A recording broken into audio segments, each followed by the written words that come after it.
and welcome to this special day. Today is the International Day of Happiness.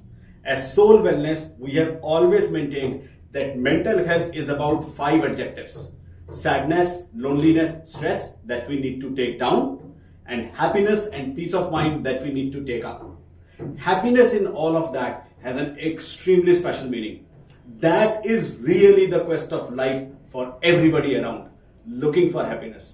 So today, on this special day, we have a very special guest. Somebody whose job, whose mission in life, who has done everything that could be done to just purely spread happiness. Yeah, I'm talking about stand-up comedy. And today, we have a special guest who has worked to make stand-up comedy an industry in this country. The prior winner of Great India Laughter Challenge, somebody who has created numerous movies, somebody who has been a very prominent actor and a voice artist and looks at spreading happiness as the core part of what he wants to do. So, without further ado, I want to welcome Mr. Sunil Pal. दर्शकों को बहुत बहुत स्वागत है। हमारे साथ में आज सुनील पाल जी हैं, जो एक बहुत ही फेमस इंडियन कॉमेडियन, एक्टर और वॉइस आर्टिस्ट रहे हैं। उनका एक बहुत योगदान रहा है स्टैंड अप कॉमेडी को अपने हिसाब से अपने आप में एक करियर बनाने में और स्टैंड अप कॉमेडी इंडस्ट्री को अपने आप में डेवलप करने में। भारत में one of the first few stand up comedians थे जिन्होंने टीवी के माध्यम से ग्रेट इंडिया लाफ्टर चैलेंज के माध्यम से इस इंडस्ट्री को सेटअप किया। सो आपका बहुत बहुत स्वागत है सुनील जी। बहुत बहुत शुक्रिया। थैंक यू जी। तो सुनील जी, आप बताना चाहेंगे आपको स्टैंड अप कॉमेडी की प्रेरणा कहाँ से मिली? तमाम हंसाने वाले जो बड़े बड़े कलाकार है, जॉनी लीवर साहब, राजेश श्रीवास्तव जी, उमर शरीफ साहब, जबलपुर के के नायकर साहब, चार्ली चैपलिन साहब, जगदीप साहब, आसानी साहब, इन सबको देख के, महमूद साहब, जॉनी वकर साहब, इनको देख के ही ये प्रेरणा मिली। सो आपको ये ग्रेट इंडिया लाफ्टर चैलेंज में आपकी एंट्री कैसे हुई और आपने उसको जीता, तो आप उसके बारे में कुछ बताना चाहेंगे? जी, मैं बॉम्बे में आया था 1995 में, बॉम्बे गांव मूरसा से, चंद्रपुर डिस्ट्रिक्ट, फिर वर्धा, फिर हिंगनघाट, नागपुर करते करते जब मैं 95 में बॉम्बे आया, तो यहाँ मैं अपना काम कर रहा था, थोड़ा थोड़ा स्ट्रगल कर रहा था, यहाँ वहाँ इधर उधर छोटे मोटे शोज करने की कोशिश कर रहा था। तभी हमारे जॉनी लीवर साहब से मेरी मुलाकात करा दी मेरे वीरू कृष्णा जी ने। साथ राजा हिंदुस्तानी फिल्म के एक्टर थे, बड़े बड़े खूबसूरत कलाकार थे। उन्होंने मुझे मिला दिया जॉनी भाई ने। जॉनी भाई ने जब मुझे सुना तो बोले कि तू अपनी प्रैक्टिस जारी रख और मेरे छोटे भाई है जिमी मोजेस, उनके शागिर्दी में चला जाए। तो जिमी भाई के साथ में शागिर्दी में मैं आ गया। वो बहुत सारे शोज करते हैं, तो उनके साथ में रहकर कुछ फिल्म स्टार शोज, कुछ नए शोज, कुछ पुराने शोज काम करने का मौका मिला। फिर धमाल नंबर 1 डीडी मेट्रो पे एक शो भी आया, उसमें भी मुझे काम करने का मौका मिला। फिर 2005 में लाफ्टर चैलेंज आया। उसके पहले मैं 3 वर्ल्ड टूर कर चुका था। आमिर खान का लगान का वर्ल्ड टूर, सोनू निगम साहब का वर्ल्ड टूर और सब चीजें कर चुका था। मैं फिल्म स्टार के शोज कर चुका था। तो 2005 में, यानी 95 में बॉम्बे और 2005 में 10 साल के बाद जिमी भाई का मुझे फोन आया कि पंकज सरस्वत एक सज्जन है जो एक प्रोग्राम बना रहे कॉमेडी की, स्टैंड अप कॉमेडी की का, तो जाके तू मिल गया, ऑडिशन दे क्या। मैं गया हूँ, मैंने ऑडिशन दिया और वो मैं शॉर्टलिस्ट हुआ उसमें और बाद में शो बना और आप सबने देखा। ऐसे हमारी जर्नी उस शो तक पहुंची।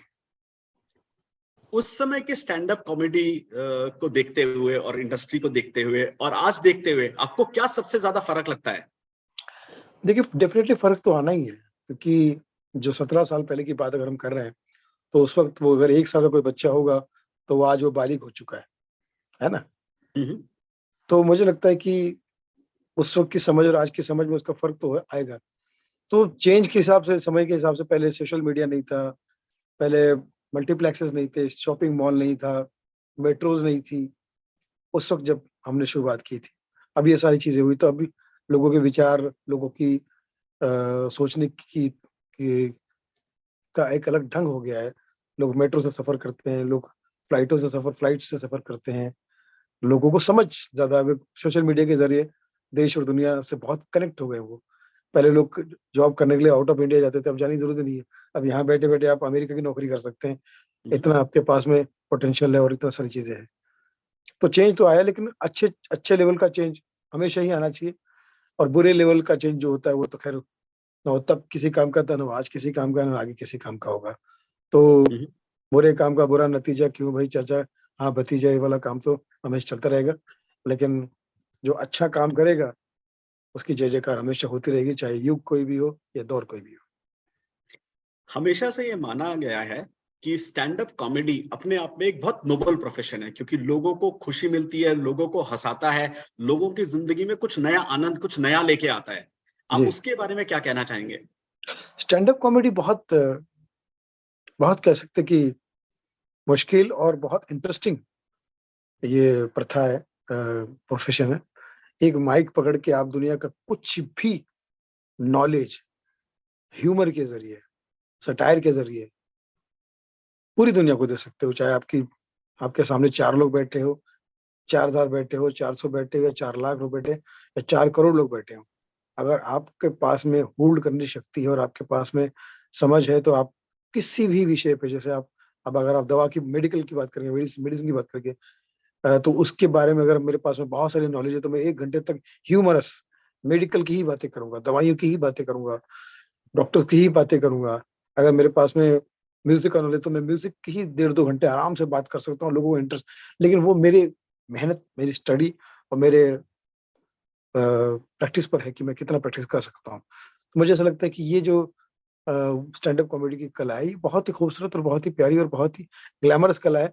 इसमें भी कुछ लोग अगर अच्छा नहीं कर पा रहे या कुछ नहीं कर पा रहे, तो मुझे लगता है कि कहीं न कहीं वो उनका अ, आलसपन है या उनकी नीयत है। क्योंकि इसमें बहुत कुछ करने की शक्ति है, इसमें बहुत कुछ कर सकते हैं आप। बहुत माइक हाथ में आते ही मतलब आप समझ लो कि दो जो भी आपके ज़हन में है, आप दुनिया को, आप अपनी बातों के ज़रिए दुनिया को अपना अपने काम का, अपने प्यार का एक सम्मोहन दे सकते हो, आप उनको आकर्षित कर सकते सुनील जी, हमारा मानना है, और सोल वेलनेस जब हमने शुरू किया था, तो हमने कहा कि हम पूरे के पूरे मानसिक स्वास्थ्य इंडस्ट्री को 5 वर्ड्स में डिफाइन किया था। हमने हमने कहा था मानसिक स्वास्थ्य का मतलब है उदासी, मतलब सैडनेस, अकेलापन मतलब लोनलीनेस, तनाव मतलब स्ट्रेस। सो मेंटल वेलनेस का मतलब है इन तीनों को कम करना है, और खुशी मतलब हैप्पीनेस, और मन की शांति मतलब पीस ऑफ माइंड, इसको बढ़ाना है। तो आप इस एरिया में बहुत सारा काम करते रहे हैं हमेशा से। स्पेशली पिछले 3 सालों को देखते हुए, जिस तरीके से कोविड से लोगों का मानसिक स्वास्थ्य, अगर आप मेंटल बैलेंस बोलना चाहें जो बिगड़ा है, आप उसके बारे में क्या बोलना चाहेंगे, और आप लोगों को उससे उभरने के लिए क्या बोलना चाहेंगे? हैं। मैं वही कहता हूँ कि जितना आप अपने प्रोफ़ेशन को जितना प्यार करेंगे आप, तो आप तन्हाई से बच सकते हैं। क्योंकि हो सकता है कि कोई दोस्त आपके पास उस वक़्त उपलब्ध ना हो। हो सकता है आपका परिवार आपके पास में ना हो, आप कहीं और हो। हो सकता है आपका नेटवर्क काम नहीं कर रहा हो सकता है आपके पास कुछ पैसे ना हो, कुछ कोई भी चीज़ हो सकती है। लेकिन अगर आप अपने काम में खोए हो, तो कुछ राइटिंग कर सकते हैं, कुछ परफ़ॉर्म कर सकते हैं, कुछ वीडियो बना सकते हैं, जो जो आपका हम्म। काम है उसके ज़रिए। जैसे आप दवाई की बात कर रहे थे, तो दवाई की मेडिकली कुछ कोई चीज़ का आप संशोधन कर सकते हैं, कोई रिसर्च कर सकते हैं, कुछ कुछ नई पुरानी चीज़ों को खोज सकते हैं। तो ये अगर आप अपने काम में इंटू रहेंगे, तो मुझे ऐसा लगता है कि बहुत सारी चीज़ें उसमें से निकलती है। ये मेरा प्रैक्टिकली सोचना, क्योंकि मैं राइटिंग भी कर लेता हूँ, फ़िल्में बना लेता हूँ। फ़िल्में मैंने 5 फ़िल्में बनाई है। भावनाओं को समझो, money back guarantee, Bigg Boss, lockdown to unlock. हाँ, आपने लॉकडाउन से हम्म। कहा था, लॉकडाउन टू अनलॉक फ़िल्म मैंने बनाई उसी टाइम में जब लॉकडाउन चल रहा था। हम्म। तो उस टाइम में मैंने उसकी कहानी लिखी, उसके बारे में सोचा। फ़िल्म और अभी फ़िल्म आ रही है गाली-गलौच, स्टैंड अप कॉमेडी पर फ़िल्म है, जो स्टैंड अप कॉमेडी में सो कॉल्ड गाली-गलौच आ गया है, उसके खिलाफ फ़िल्म है। जैसे गजनी फ़िल्म में गजनी विलेन है। तो मैं हमेशा सामाजिक मुद्दों को, आप अगर आप कोई भी प्रोफ़ेशन हो, तो आपका प्रोफ़ेशन अगर आप उसमें प्रैक्टिस में हो, तो बहुत सारे काम आपको दिखाते रहता है, बहुत सारी चीज़ें आपको बताते रहता है कि इस ये करो, ये करो। तो उसमें क्या होगा कि आप तरोताज़ा भी रहोगे, आपको किसी पे डिपेंड भी रहना पड़ेगा, और आप अपने दर्शक खुद बनोगे, अपने कलाकार खुद बनोगे, और आप अपना आपको अच्छा लगेगा। मतलब मुझे लगता है कि ये त तन्हाई से बचने का सबसे बेस्ट तरीका है कि आप अपने काम के साथ, अपने आर्ट के साथ तालमेल बना के रखो। बिल्कुल। तो इसके अंदर दो थॉट्स आते हैं। एक आता है जो आप करते हो उससे प्यार करो, और एक आता है वो करो जिससे प्यार हो। जी, आप बिल्कुल इन सही। आप इन दोनों में किसको ज्यादा बड़ा मानते हैं? जो आप करते हो उससे प्यार करो, क्योंकि जिसने आपको, जिसकी वजह से आपका मुकाम है, जिसकी वजह से आपका नाम है, जिसकी वजह से आपकी रोजी-रोटी है, जिसकी वजह से आपकी पहचान है, अगर आप उसके नहीं हो तो फिर किसी के नहीं हो। तो मुझे लगता है कि आप जो आपका काम है उससे, अगर आप अपने काम से प्यार करोगे फिर आपका काम आपसे प्यार करेगा। आजकल हमारा बहुत सारा युवा ऐसा है जो अपने काम से प्यार नहीं करता। उसको हुँ, लगता है कि उसको ट्रैवल करना चाहिए, उसको कहीं बाहर जाना चाहिए, उसको 50 और चीजें करनी चाहिए, और काम तो सिर्फ एक स्ट्रेस है जिससे वो कुछ पैसे कमा पाए। आई थिंक आप जो कह रहे हैं उसके अंदर आप जो काम करते हैं सबसे पहले उससे प्यार करना बहुत जरूरी है, और आपके मानसिक स्वास्थ्य के लिए और आपके अकम्पलिशमेंट के लिए, आपसे आपके सक्सेस के लिए वो बहुत ही इंपॉर्टेंट चीज है। देखिए युवाओं का, जहाँ तक मैं समझता हूँ आज की यूथ यूथ का समझता हूँ, मैं समझता हूँ कि युवाओं को तो इतना चिंता करने की ज़रूरत ही नहीं है, क्योंकि वो तो ऑलरेडी ग्रुप में होते हैं, जो कुँवारे ख़ासकर हैं। उनके पास तो बहुत समय भी होता है, बहुत बहाने भी होते हैं, वो फ़िल्में देख सकते हैं, वो हैंग आउट कर सकते हैं, वो किसी के साथ में बैठकर गपशप कर, फुर्सत ही फुर्सत बहुत होती है उनके पास में। वो क्लासेस कर सकते हैं, कुछ कर सकते हैं, कुछ सीख सकते हैं। अगर ट्रैवलिंग भी करें तो कोई बुरी बात नहीं है, ट्रैवलिंग भी बहुत अच्छी बात है। अलग-अलग जगह पे जाके करना चाहिए। तो मैं सर, यूथ तो अपने आप में यूथ फेस्टिवल होता है, अपने आप में, इसको यूथ फेस्टिवल कहता बिल्कुल। हूँ। और बाकी उसके बाद जब वो सीरियस हो जाता है भाई एक समय के बाद, तो उसको अगर अपना प्रोफ़ेशन एक चुनना पड़ेगा, जिसमें भी उसको इंटरेस्ट है, और उसमें अपने आप को झोंकना पड़ेगा, वरना दुनिया रफ्तार से आगे निकल जाएगी। बिल्कुल। दुनिया आगे निकल रही है। अगर आपने कोई दुकान खोली और उस पे ध्यान नहीं दिया आपने, तो दुकान के बाजू में कोई दूसरी दुकान खुल जाएगी, वो उसके ग्राहक बढ़ जाएँगे। तो ये तो फिर आपको समझना पड़ेगा, कॉम्पिटिशन भले ना समझे, लेकिन आपको अपने काम से प्यार करेंगे, तो यथाशक्ति जितना आप कर सकते हो, जैसे जैसे हमारे काम में कि हम तन, मन, धन, फन, मतलब कह सकते हैं कि अ, दिल, दिमाग, आँखें, आवाज़, नेचर, नियत और कंटेंट पे ही आपको फ़ोकस करना है।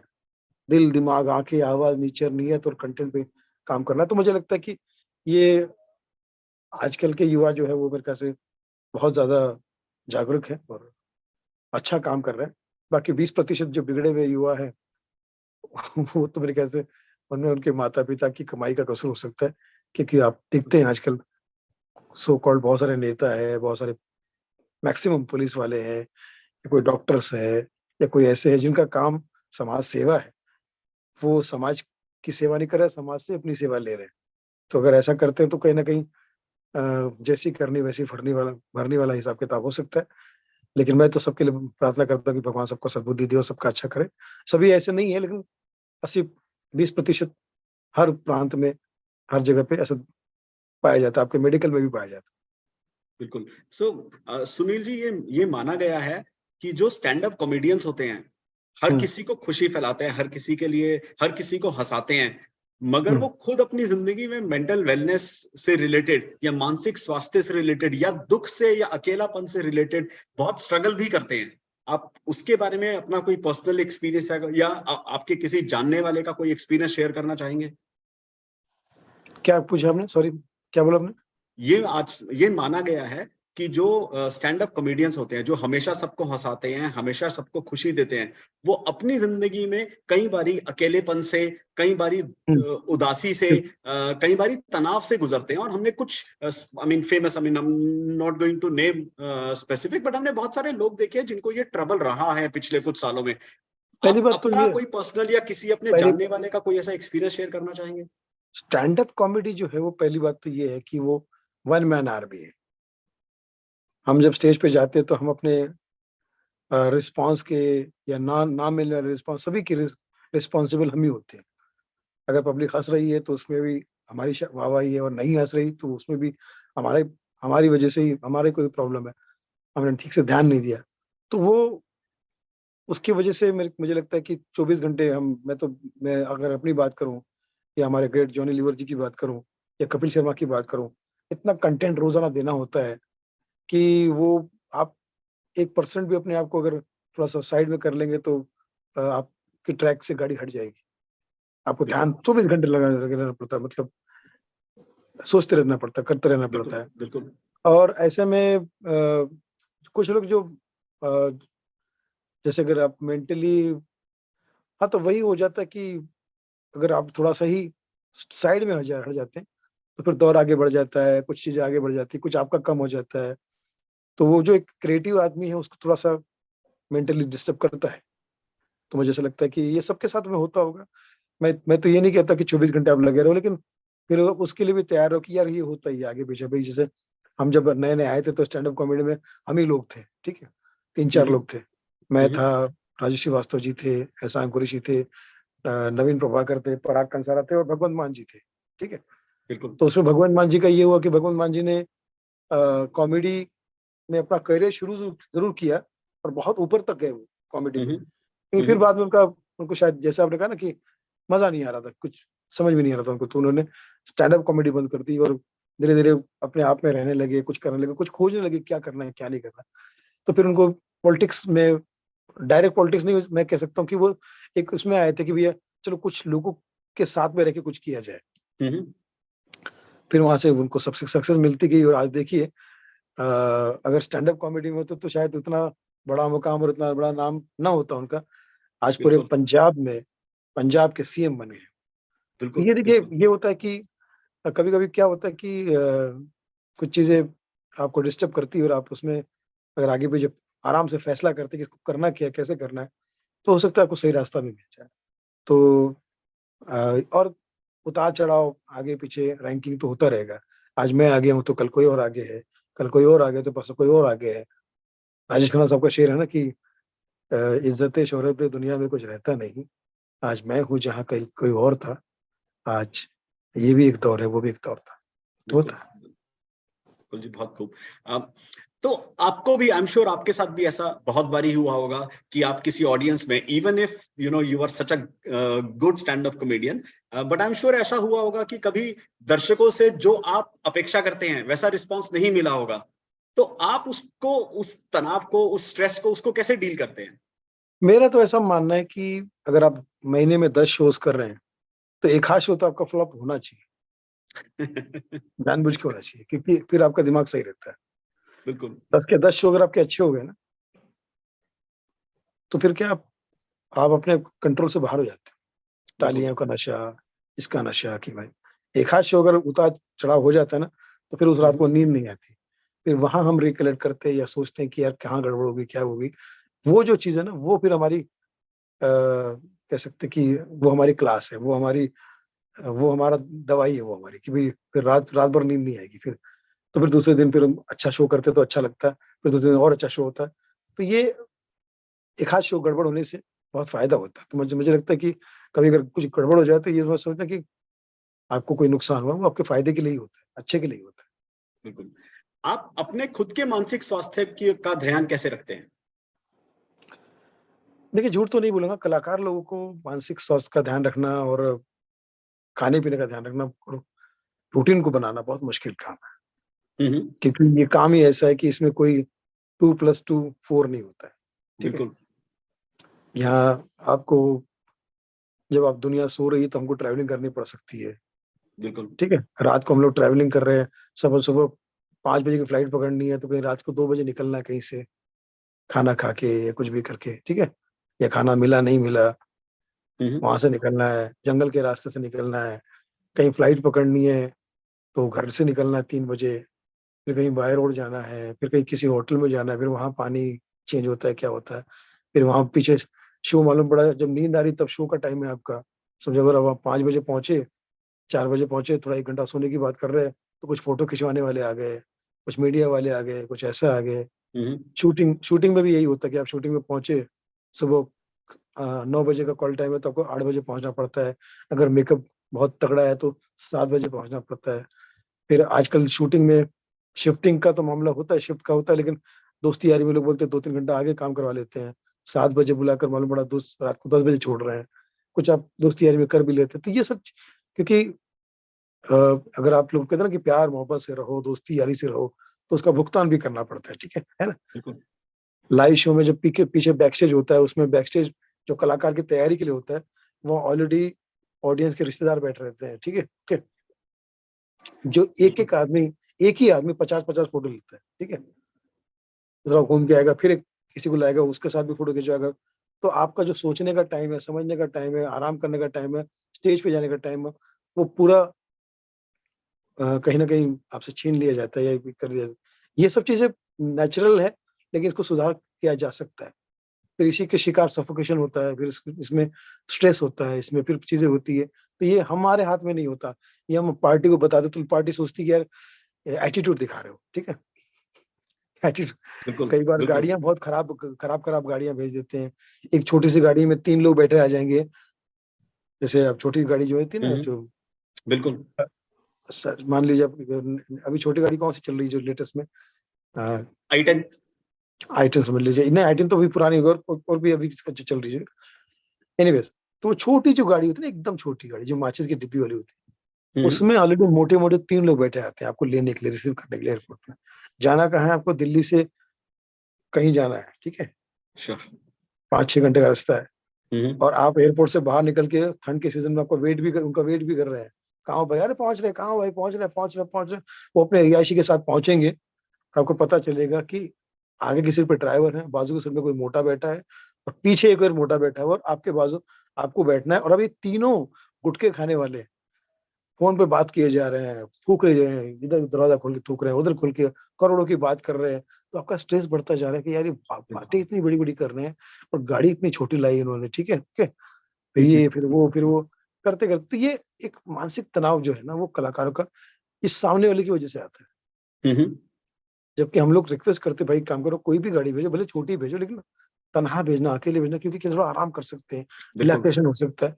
लेकिन इसका किसी को पड़ी नहीं है, ठीक है? किसी बिल्कुल। को पड़ी वो अपने ब लाउड आवाज़ में बातें करेंगे, ये करेंगे। होटल में भी अगर छोटे-मोटे शहरों में है, तो आप होटल के अंदर गए नहीं कि ठक, ठक, ठक दरवाज़ा, कोई भी आके आपसे फ़ोटो खिंचवाने की बात करेगा। कोई प्राइवेसी नाम की चीज़ नहीं होती है, ठीक है? ओके। और उस होटल में अगर खाने-पीने का ऑर्डर करो तो 2-2 घंटे बाद आएगा कुछ भी, क्योंकि उसमें कुछ सुविधा होती नहीं। बिल्कुल। तो कहने का तात्पर्य ये है कि आप बताइए फिर मानसिक संतुलन कैसे सँभालेगा? मुझे बताइए। तो आप इसके लिए क्या करते हैं? बर्दाश्त, बहुत बर्दाश्त करते हैं, बहुत बर्दाश्त करते हैं। जी। तो ये अपने काम से प्यार है, इसलिए हम अपने काम से प्यार करते हैं और सारी चीज़ें करते हैं। उसके बाद कई जगह पे हमारे पैसे फँस जाते हैं, कई जगह पे हमारा पेमेंट फँस जाता है। अभी एक जगह मैं 10 घंटा सफ़र करके गया था कहीं पर बाय रोड। उस बंदे के पास में मेरा कुछ बैलेंस पेमेंट था, शो होने के बाद में फिर मुझे दूसरे दिन फ्लाइट पकड़ने के लिए फिर जल्दी निकलना था, तो निकल गया तो बोले भाई आप पहुँचे मैं आपको भेज देता हूँ पेमेंट, नहीं भेजा। तो ऐसे बहुत सारे केसेस होते हैं। बिल्कुल। तो आपको बहुत समझाना पड़ता है अपने आप को, बहुत समझाना पड़ता है, बहुत करना पड़ता है। दूसरा स्टैंड अप कॉमेडी में जैसे मैं अपना काम कर रहा हूँ, जैसे मैं कुछ एक्ट बना रहा हूँ, कोई जोक बना रहा हूँ, तो वो मुझे शेयर करने के लिए मेरे पास उस लेवल का कोई बंदा नहीं है, ठीक है? या तो नए होंगे बंदे या तो थोड़े से पुराने होंगे। पुराने लोगों से आप राब्ता करते लेकिन उनका अपना उनकी दुनिया है अपनी, ठीक है ना? ओके। बिल्कुल। नए लोगों को इतना समझ नहीं है, ठीक है? और बीच के जो कुछ लोग हैं उसमें से 20% 80% लोग चुटकुले कर रहे हैं, एसएमएस के चुटकुले कर रहे हैं, कोई कहीं का जोक कर रहा है, कोई किसी का बिल्कुल। कोई पुराने जोक कर रहे हैं, बाबा आदम के ज़माने के, ठीक है? उनको अगर आप नया आइटम बनाओ तो उनको सुनने में इंटरेस्ट ही नहीं उन लोगों को, ठीक है? बिल्कुल। तो ऐसे में कोई चीज़ अगर आप क्रिएटिव करते हो तो आपको खुद ही समझना है कि भैया ये चीज़ मेरी क्या है, ठीक है? और वो स्टेज पे जब अच्छी जाएगी तब लोग सुनते हुए और फिर उसकी कॉपी भी कर लेंगे या लोग करेंगे वो बात अलग है। लेकिन तब तक का जर्नी आपका खुद का है। तो बहुत सारी चीज़ें हैं। कितना ही आप कोशिश करें आपको ये दुनिया जो है आज के ज़माने की बहुत आपको बहुत हिम्मत से काम लेना पड़ेगा। ये समझ लेना पड़ेगा कि "যদি তোর ডাক শুনে কেউ নাই আসে তবে একলা চলো রে।" बिल्कुल, बहुत खूब, बहुत अच्छा बोला आपने ये। अम, तो आपका कोई ऐसा रूटीन, कोई ऐसी चीज जो आप करते हो, कुछ भी जिससे आपको सपोर्ट मिलता हो, जिससे आपका तनाव या आपका उदासी या आपका अकेलापन कम होता हो? आप अपनी खुशी के लिए, अपनी हंसी के लिए क्या क्या करते हैं? आई एम श्योर आप मैं दूसरों के स्टैंड अप कॉमेडी सब सुन के तो नहीं हंसते होंगे। नहीं, नहीं हँसता हूँ, बिल्कुल हँसता हूँ। मैं कितने भी नए नए से नए कलाकार हो, उसके परफॉर्मेंस का अगर कहीं शो है, तो चुपके से जाके देख के आता हूँ, तो उसको फ़ोन करता हूँ कि तुम्हारा शो अच्छा था, बढ़िया था। अरे! आप कैसे हैं? मतलब मैंने तुम्हें डिस्टर्ब नहीं किया, अच्छा था। ये है, नए क पुराने कलाकार जॉनी जी का जो भी जितना भी शो होगा, जितने शोज़ जॉनी जी के मैंने देखे ना, मैंने शायद शायद उनके उन किसी ने नहीं देखे होंगे। जितने लाइव शोज़ मैंने हम्म, देखे होंगे। हम्म, जॉनी जी के जितने शोज़ लाइव शोज़ मैंने बॉम्बे बॉम्बे में ऑफ कोर्स जितने भी हैं मैंने देखे होंगे और दूसरे कलाकार को भी जितने मैंने देखे। तो मैं कोशिश करता हूँ तो आपने मुझे पूछा तो मैं यही सब मतलब किसी का शो देखने चला गया, कोई फ़िल्म देखने चला गया, कोई थिएटर देखने चला गया। थिएटर भी मेरे बहुत सारे दोस्त हैं, मकरंद देशपांडे साहब मेरे मैं उनको गुरु मानता हूँ। वो भी मुझे बहुत पसंद करते हैं, प्यार करते हैं। पृथ्वी थिएटर चला गया या कहीं शूटिंग दोस्त के आस-पास है तो मिलने चला गया। किसी फिर अपने कुछ 2-4 ऐसे आस-पास के लोग हैं, जो कोई कॉस्ट्यूम डिज़ाइनर है, कोई कुछ है, जिनके साथ मेरा उठना-बैठना है, तो हमने उनके साथ में बैठ के अड्डेबाज़ी कर ली। क्योंकि क्या उस फिर वो वहाँ से कुछ कैरेक्टर मिलते हैं, कुछ पंचेस मिलते हैं और 24 घंटे फिर कहीं भी बैठ रहा हूँ या कुछ भी करता रहा हूँ या फ़िल्म भी देख कुछ भी देख रहा हूँ मैं या सोशल मीडिया देख रहा हूँ या कुछ यूट्यूब देख रहा हूँ, तो वो चल रहा है लेकिन मेरे दिमाग में पैरेलल कुछ और थॉट चल रहा है। हम्म, तो वो सब हम्म, चीज़ें मैं उसमें फिर अपने अंदर लाता हूँ और फिर उसके बाद मैं खाने-पीने का शौकीन हूँ। तो मुझे ऐसा लगता है कि मैं ज़्यादातर कोशिश करता हूँ कि कहीं भी अच्छा मौका मिल जाए, तो खाने-पीने में समय गुज़ारूँ। तो दोस्त यारों को कुछ हम लोग मिलते हैं तो कहीं खाने-पीने से शुरुआत होती है, कहीं समोसे मँगवा लिए, कहीं कुछ फिर अंडा करी बनवा ली, मैं अंडा करी का बड़ा शौकीन हूँ, अंडा करी मँगा ली और ये सब चीज़ें तो समय कट जाता है, फिर बाद में अ, शूटिंग भी आ जाती है, कुछ मतलब मैं समझिए कि 15 दिन तो हम लोग वैसे ही बिज़ी रहते हैं, ठीक है? हम्म, बाकी सुबह अगर उठ गए और सुबह से दोपहर तक घर पे परिवार में कैसा हो रहा है, क्या हो रहा है, ठीक है, बच्चों की पढ़ाई-वढ़ाई क्या ठीक हो रही, कैसे हो रही है, जितना हो सके क्योंकि कलाकार को वैसे भी दुनियावी चीज़ों से उतना मतलब होता नहीं है। कोई बिल्कुल, कितना ही कुछ बोले, ठीक है? बिल्कुल, वो अपने कला की धुन में रहता है कि यार कहाँ जाना है, कौन-सा शो करना है और बॉम्बे में जितनी छोटी-छोटी पार्टियाँ होती है, मान लीजिए हम्म, ब्यूटी पेजेंट है या मान लीजिए कोई कॉन्टेस्ट है, कोई फ़िल्म का मुहूर्त है, कोई फ़िल्म का ट्रेलर रिलीज़ है, ये सारे इन्विटेशन बहुत सारे मुझे मेरे पास में आते हैं, जो मेरे सारे मीडिया के दोस्त हैं, बहुत सारे दोस्त हैं, जो छोटे-छोटे मीडिया वाले हैं, जैसे यूट्यूब वाले, फलाँ वाले, है ना? बड़े-बड़े हम्म, आज तक वाले वो वाले तो साल में 2-3 बार बुलाते हैं, लेकिन ये दिन में 2-3 बार बुला लेते हैं, ठीक है? ये जो छोटे वाले मीडिया वाले। तो बड़े प्यारे लोग हैं, अच्छे लोग हैं, इनसे मुझे मिलके बड़ा खुशी मिलती है और सम्मान भी देते हैं, इज़्ज़त भी देते हैं। वहाँ कुछ फ़ोटोग्राफ़ी हो जाती है, वहाँ हमारे कला अलावा और कुछ कलाकार आ जाते हैं, तो एक आदान-प्रदान भी हो जाता है। इस बहाने मिलना एक गेट टुगेदर हो जाता है। तो बिल्कुल, ऐसे हम लोग अपना बेस्ट तरीके से निकालते हैं और फिर उसके बाद फिर समय अगर मुझे मिला तो मैं नींद मुझे फिर अच्छी आती है भगवान की दया से। मैं सो जाता हूँ फिर या तो ऑफ़िस में चला गया, ऑफ़िस में भी मैं कई बार देखता हूँ कि अब टाइम मिल गया तो मैं तकिया ओढ़ के सो जाता हूँ। हम्म, बिल्कुल, जी। बिल्कुल। तो आपके हिसाब से अगर आप अपने काम से प्यार करते हैं, तो ये बाकी चीजें थोड़ी साथ-साथ चलती रहती हैं और सब हैंडल हो जाता है। तो बिल्कुल, देखिए क्या है कोई अब वही देखिए मैं समझता हूँ कि ऐसा कोई बंदा नहीं है जिसके साथ में स्ट्रेस ना हो, दुःख ना हो। अगर ना चाहे तो भी है, जैसे मैंने कहा ना कि हम लोग शो में जाते हैं, हम नहीं चाहते कि ऐसा हो लेकिन होता ही है तो क्या करें, बिल्कुल, ठीक है? बिल्कुल। वहीं किसी होटल में आप जाएँगे तो मालूम पड़ा वहाँ पर न 9 बजे के बाद किचन बंद हो जाता है, तो खाना ही नहीं मिलेगा आपको शो के आने के बाद में।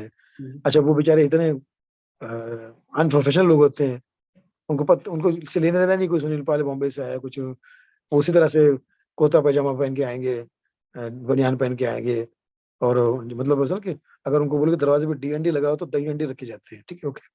तो ये सब चीज़ें तो ये सारी चीज़ें नेचुरल चीज़ें हैं, तो इसका कुछ कर नहीं सकते। नेचुरल कैलेमिटीज़ होता है ना जैसे बिल्कुल, कोरोना आ गया, उसमें लोगों को क्या कसूर था भाई, है ना? बिल्कुल।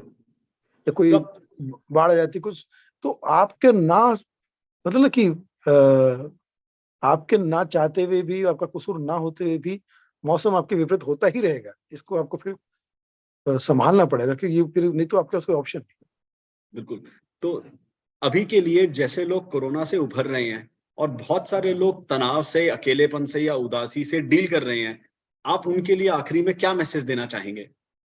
मैंने कहा भाई तनाव से बाहर निकलो वरना चुनाव से बाहर नहीं निकल पाओगे बता रहा हूँ।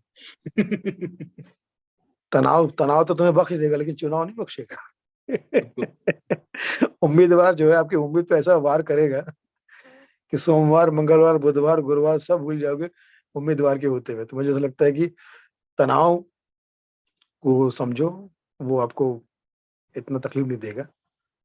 और चुनाव मतलब इन द सेंस कि आपके आजू-बाजू की चीज़ों को भी आप समझो बिल्कुल। कि क्या चुन रहे हो, क्या नहीं चुन रहे हो, है ना? हम्म। सिलेक्शन जो है। बिल्कुल, बिल्कुल। सो आप मतलब आज specially on this day of happiness, आज इस हँसी-खुशी के दिन आप जैसा कलाकार जिसका काम ही दुनिया में हँसी और दुनिया में खुशी फैलाना है, उससे बात करके हमें बहुत ही अच्छा लगा। आपका बहुत-बहुत धन्यवाद कि आप सोल वेलनेस के इस प्रोग्राम में आए और जो आप काम आज तक करते रहे हैं, प्लीज़ उसको जारी रखिए। हमारे लिए मानसिक स्वास्थ्य के लोगों के मानसिक स्वास्थ्य के लिए, इस पूरी की पूरी दुनिया के लिए जो आप काम करते हैं, उसका एक बहुत ही खास महत्व है। और specially specially Sunil ji, people like you जिन्होंने इस इंडस्ट्री को, जिन्होंने इस पूरे प्रोग्राम को स्पेशली इस कंट्री में सेटअप करवाया, आपका बहुत अच्छा योगदान रहा है हमारे देश के लोगों के लिए, हमारे देश में स्टैंड अप कॉमेडी को एक इंडस्ट्री बनाने के लिए। आपका बहुत-बहुत धन्यवाद, आप इस प्रोग्राम पे हमारे साथ आए। बहुत-बहुत सब आपके लिए मैं दिल से यही कहना चाहूँगा कि सोल के तमाम दोस्तों को कहना चाहूँगा कि आप सब जियो हज़ारों साल, रहो हमेशा खुशहाल, दुनिया भर में करते रहो कमाल और धमाल। यही तहे से दुआ दे रहा है रतन नूरा उर्फ Sunil Pal. Love you all. धन्यवाद, थैंक यू सो मच।